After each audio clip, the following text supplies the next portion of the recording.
IELTS Practice Tests Plus 2. CD 2. Test 3. Section 1. You will hear a woman, Paula, phoning her friend Ralph about an application to the local council for money for their drama club. First, you have some time to look at questions 1 to 3 on page 66.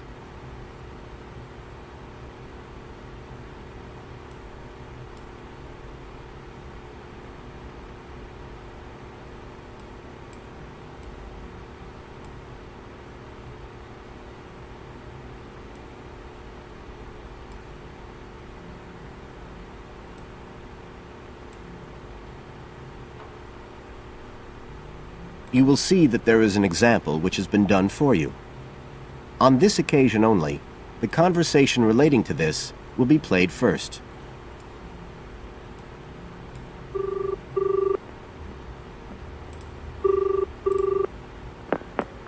Hello? Ralph, it's Paula. Hi. You know I told you we could apply to the local council for money for our drama club? I've got the application form here, but we need to get it back to them by the end of the week. I could send it on to you. You really ought to fill it in as president of the club, but I don't know if it'll get to you in time. Well, you're the secretary, so I expect it's okay if you fill it in. Yeah, but I'd really like to check it together. Right, that's fine. Like, the first part asks for the main contact person. Can I put you there? Sure. Right, so that's Ralph Pearson. The man's name is Ralph Pearson, so Ralph Pearson has been written in the space. Now we shall begin. You should answer the questions as you listen, because you will not hear the recording a second time. Listen carefully and answer questions 1 to 3.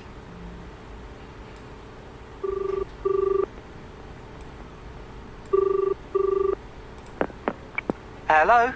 Ralph, it's Paula. Hi. You know I told you we could apply to the local council for money for our drama club? I've got the application form here, but we need to get it back to them by the end of the week. I could send it on to you. You really ought to fill it in as president of the club, but I don't know if it'll get to you in time. Well, you're the secretary, so I expect it's okay if you fill it in. Yeah, but I'd really like to check it together. Right, that's fine. Like, the first part asks for the main contact person. Can I put you there? Sure. Right, so that's Ralph Pearson. Oh, and then I need your contact address. So that's 203 South Road, isn't it? No, 2:30. Oh, sorry, I always get that wrong. Then it's Drayton. Oh, do you think they need a postcode? Better put it, it's DR6 8AB. Okay. Telephone number. That's 01453 586 098, isn't it? Yes. Right. Now, in the next part of the form, I have to give information about our group. So, name of group, that's easy. We're the Community Youth Theatre Group. But then I have to describe it. So, what sort of information do you think they want? Well, they need to know we're amateurs, not professional actors. And how many members we've got. What's that at present, 20? 18. And should we put in the age range? That's 13 to 22? No, I don't think we need to. But we'd better put a bit about what we actually do. Something like members take part in drama activities. Activities and workshops? Okay. Right.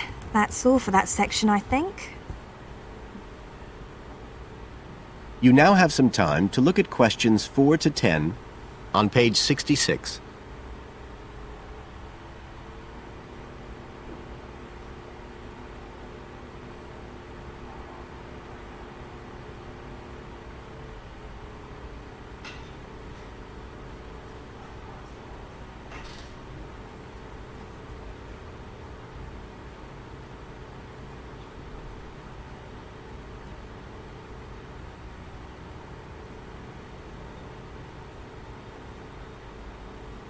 Now listen and answer questions 4 to 10. Now, the next bit is about the project itself, what we're applying for funding for. So, first of all, they need to know how much money we want. The maximum's £500. I think we agreed we'd ask for 250, didn't we? Okay. There's no point in asking for too much. We'll have less chance of getting it. Then, we need to say what the project, the activity is. Right. So we could write something like, to produce a short play for young children. Should we say it's interactive? Yes, good idea. Right, I've got that. Then we have to say what we actually need the money for. Isn't that it? No, we have to give a breakdown of details, I think. Well, there's the scenery. But we're making that. We need to buy the materials, though. Oh, okay. Then there's the costumes. Right. That's going to be at least £50. Okay. And what else? Oh, I just found out we have to have insurance. I don't think it'll cost much, but we need to get it organised. Yes, I'd forgotten about that. And we could be breaking the law if we don't have it. Good thing we've already got curtains in the hall. At least we don't have to worry about that. We'll need some money for publicity. Otherwise, no one will know what we're doing. And then a bit of money for unexpected things that come up. Just put sundries at the end of the list. Okay, fine. Now, the next thing they want to know is if they give us the grant, how they'll be credited. What do they mean, credited? I think they mean how we'll let the public know that they funded us. They want people to know they've supported us. It looks good for them. Well, we could say we'd announce it at the end of the play. We could make a speech or something. They might prefer to see something in writing. We'll be giving the audience a programme, won't we? So, we could put an acknowledgement in that? Yeah, that's a better idea. Okay, and the last thing they want to know is if we've approached any other organisations for funding, and what the outcome was. Well, only National Youth Services. And they said that at present funds were not available for arts projects. Right, I'll put that. And then I think that's it. I'll get that in the post straight away. I really hope we get the money. I think we've got a pretty good chance. Hope so anyway. Thanks for doing all this, Paula. That's okay. See you soon. Bye. Bye. That is the end of section 1. You now have half a minute to check your answers. Available. Available. Available. Available. Available. Available. Available. Available. Available.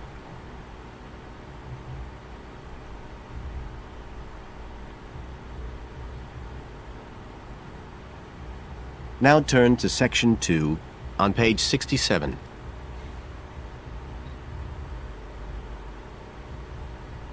Section 2. You will hear Joanne describing her home city of Darwin in Australia to a man called Rob, who hopes to go there. First, you have some time to look at questions 11 to 15 on page 67.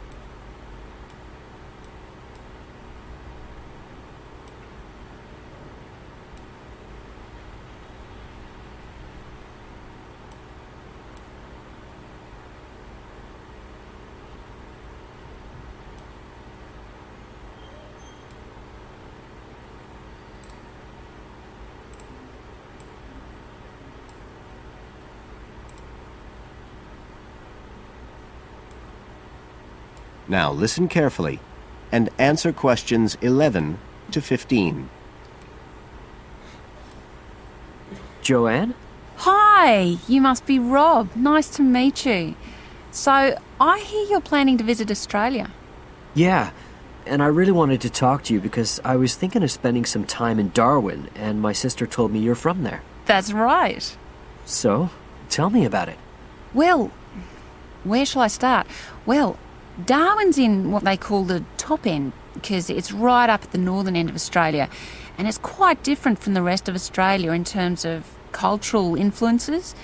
In fact, it's nearer to Jakarta in Indonesia than it is to Sydney, so you get a very strong Asian influence there. That means we get lots of tourists. People from other parts of Australia are attracted by this sort of international cosmopolitan image.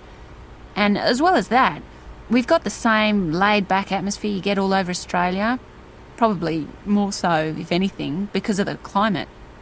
But what a lot of the tourists don't realise until they get there is that the city's also got a very young population.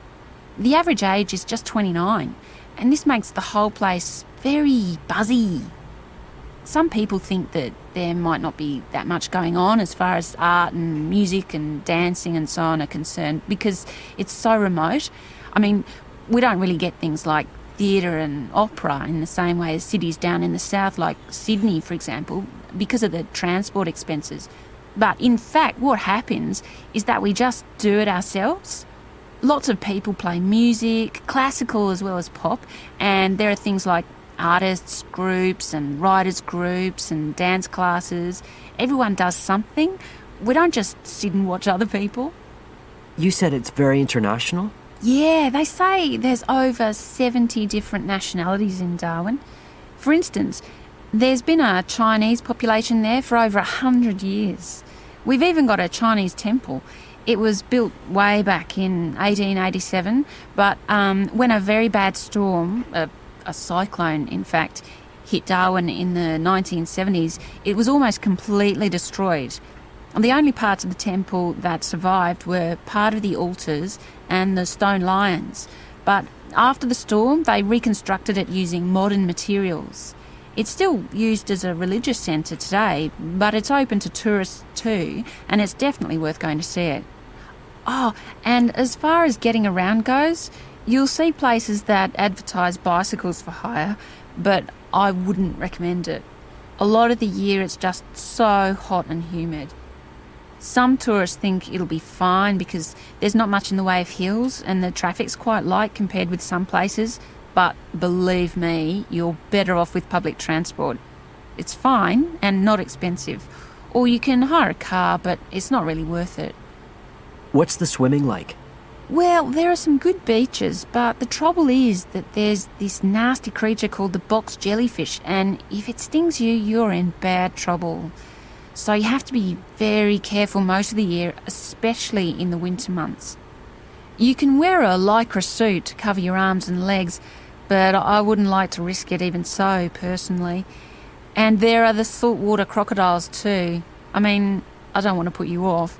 There are protected swimming areas netted off where you'll be safe from jellyfish and crocs, or there are the public swimming pools. They're fine, of course. You now have some time to look at questions 16 to 20 on page 68.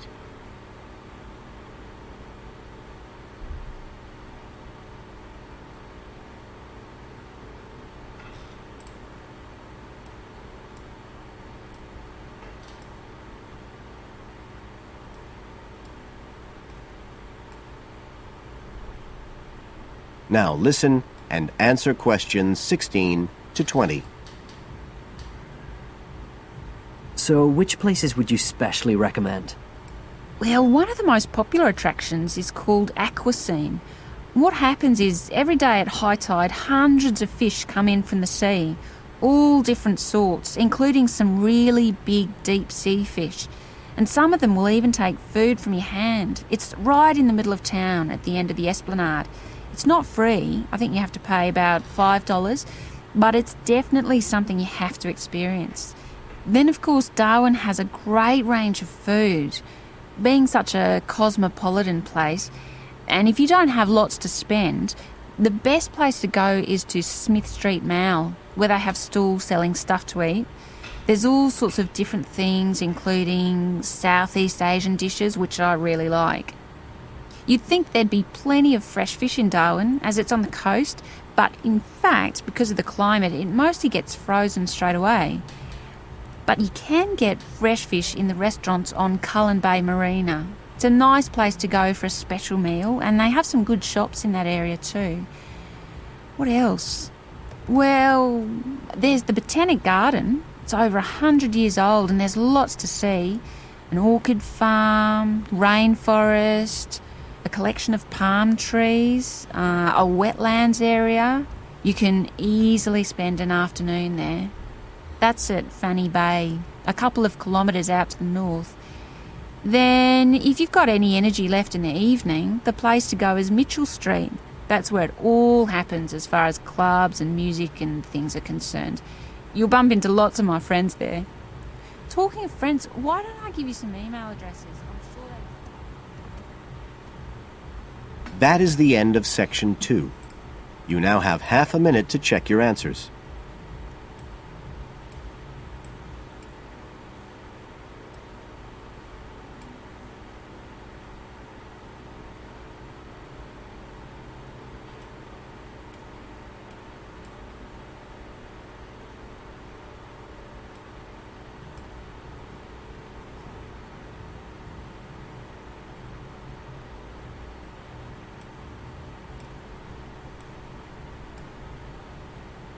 Now turn to section 3 on page 69.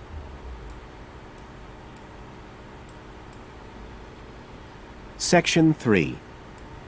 You will hear 2 university students, Phil and Stella, talking to their tutor about their research project.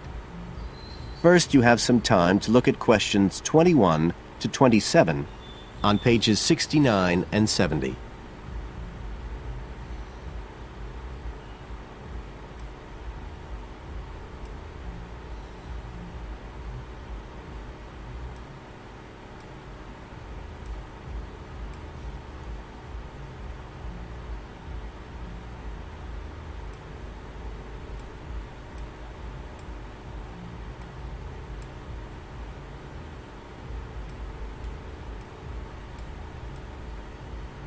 Now listen carefully and answer questions 21 to 27. Come in. Ah, yes, Stella. Is Phil there too? Good. Come on in. Okay, so you're here to discuss your research project. Have you decided what to focus on? You were thinking of something about the causes of mood changes, weren't you? Yes, but the last time we saw you, you suggested we narrowed it down to either the effects of weather or urban environment. So we've decided to focus on the effects of weather. Right, that's more manageable. So, your goal is, Phil? To prove the hypothesis, no. To investigate the hypothesis that the weather has an effect on a person's mood. Good. And what's your thesis, Stella? Well, our thesis is that in general, when the weather's good, it has a positive effect on a person's mood, and bad weather has a negative effect. Can you define your terms here? For example, what do you mean by good and bad? Okay, well, good would be sunny, warm weather, and bad would be when it's cold and cloudy or raining. And how would you define an effect on a person's mood? What would you be looking to find? An effect on the way a person feels. A change in the way they feel? Like from feeling happy and optimistic to sad and depressed. Right. And what sort of weather variables will you be looking at? Oh, sunshine, temperature, cloudiness, precipitation, among others. It'll depend a bit what the weather's like when we do the survey. Fine. We'll talk about that in a minute. But first, what about background reading? I gave you some suggestions. Did you manage to read any of it? Yes. We read the Ross Vickers article, the one comparing the groups of American Marines training in summer and winter. That's quite relevant to our study. It was interesting because the Marines who were training in the cold winter conditions tried to cheer themselves up by thinking of warm places, but it didn't really work. Yes, they were trying to force themselves to have a positive mental outlook, but in fact it had the opposite effect, and they ended up in a very negative state of mind. And we found some more research by someone who wasn't on the reading list you gave us, George Whiteborn. He compared people living in 3 countries with very different climatic conditions. Actually, he looked at several things, not just the weather. But he found some people's reactions to bad weather were much worse than others, and it was linked to how stressed they were generally. The weather on its own didn't have such a significant effect on mood. And we looked at a paper by Haverton. Yeah. He broke weather up into about 15 or 16 categories and did qualitative and quantitative research. He found that humans respond to conditions in the weather with immediate responses, such as fear or amazement. But these responses can also be linked to associations from their earlier life, such as a particular happy or sad event. Did you have a look at Stanfield's work? Yes. It was interesting because the type of questions he asked was similar to what we were planning to use in our survey. Yes. He asked people how they were feeling on days with good and bad weather. He found the biggest factors seemed to be the humidity. Moods were most negative on days with a lot of rainfall. Long periods without sunshine had some effect, but nothing like as much. That could be quite a useful model for your project. Yes, we thought so too. Although we can't continue our survey for as long as he did. He did his over a 6-month period. You now have some time to look at questions 28 to 30 on page 70.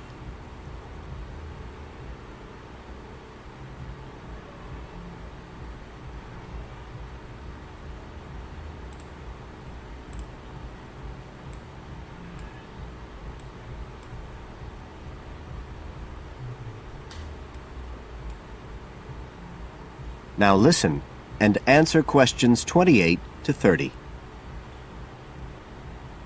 Right. Well, you've made quite a good start. So, where are you going from here? Well, we've already made the questionnaire we're going to use for the survey. It's quite short, just 8 questions. We're aiming to survey 20 people over a period of 3 months from October to December. We can't specify the actual dates yet because it depends on the weather. We want to do the survey on days with a range of different weather conditions. And we'll just be working on campus, so our data will only be statistically sound for the student population here. That's okay. Have you thought how you'll determine what will constitute each aspect of weather? And how many you're looking at? We decided on 4. The amount of sunshine, cloudiness, temperature and precipitation. We thought we might use the internet to get data on weather conditions on the days we do the survey, but we haven't found the information we need, so we might have to measure it ourselves. We'll see. Then we've got to analyse the results, and we'll do that using a spreadsheet, giving numeric values to answers. And then, of course, we have to present our findings to the class, and we want to make it quite an interactive session. We want to involve the class in some way in the presentation, maybe by trying to create different climatic conditions in the classroom, but we're still thinking about it. I see. Well, that sounds as if you're on the right lines. Now, what I'd suggest that you think about, in addition to... That is the end of section 3. You now have half a minute to check your answers.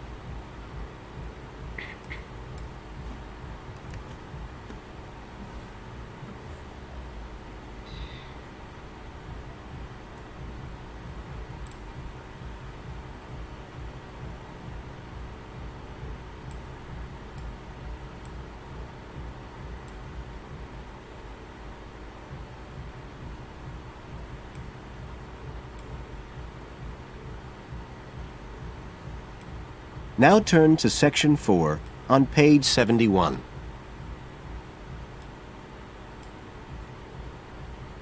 Section 4. You will hear a lecturer in education talking about some experiments done in the USA to investigate the effects of reducing class sizes. First, you have some time to look at questions 31 to 40 on pages 71 and 72.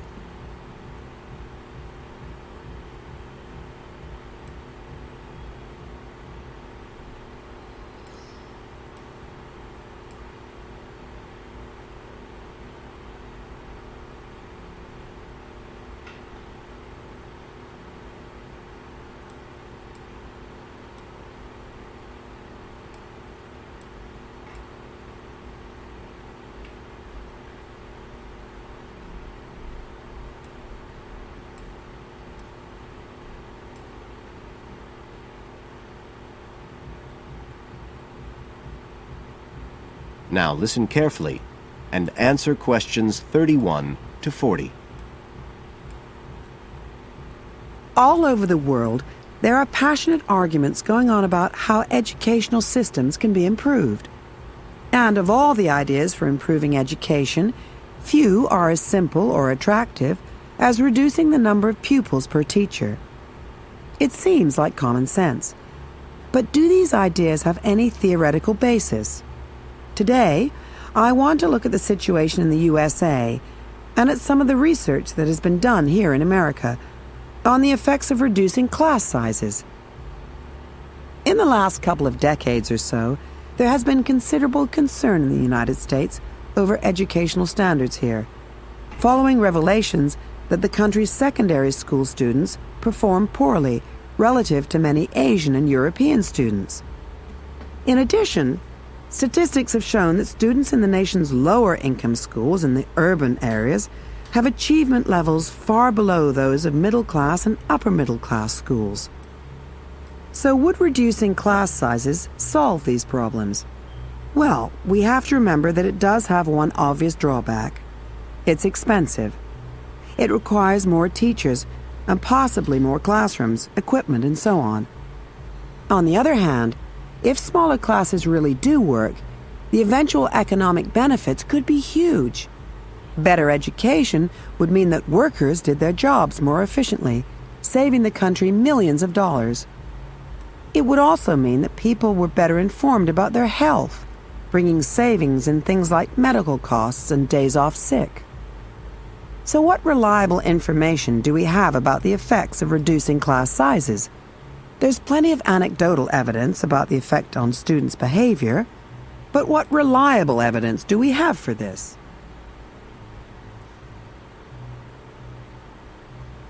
Let's have a look at 3 research projects that have been carried out in the USA in the last couple of decades or so. The first study I'm going to look at took place in the state of Tennessee in the late 1980s. It involved some 70 schools. In its first year, about 6,400 students were involved, and by the end of the study, 4 years later, the total number involved had grown to 12,000. What happened was that students entering kindergarten were randomly assigned to either small classes of 13 to 17 students or regular-sized classes of 22 to 26. The students remained in whatever category they had been assigned to through the 3rd grade, and then, after that, they joined a regular classroom. After the study ended in 1989, researchers conducted dozens of analyses of the data. Researchers agree that there was significant benefit for students in attending smaller classes, and it also appears that the beneficial effect was stronger for minority students. However, there's no agreement on the implications of this. We still don't know the answer to questions like how long students have to be in smaller classes to get a benefit, and how big that benefit is, for example. The second project was much larger and took place in California. Like the Tennessee study, it focused on students from kindergarten through to grade 3. But in this case, all schools throughout the state were involved. The experiment is still continuing, but results have been very inconclusive, with very little improvement noted. And the project has, in fact, also had several negative aspects. It meant an increased demand for teachers in almost all California districts. So the better-paying districts got a lot of the best teachers, including a fair number that moved over from the poorer districts. And there were a lot of other problems with the project. For example, there weren't any effective procedures for evaluation. All in all, this project stands as a model of what not to do in a major research project. A third initiative took place in the state of Wisconsin at around the same time as the California project began. And it's interesting to compare the two. The Wisconsin project was small. Class sizes were reduced in just 14 schools. But it was noteworthy because it targeted schools at which a significant proportion of the students were from poor families, compared with California's one-size-fits-all approach. Analysts have found that the results are very similar to the Tennessee project, with students making gains that are statistically significant and that are considerably larger than those calculated for the California initiative. Now, I'd like to apply some of these ideas. That is the end of section 4. You now have half a minute to check your answers.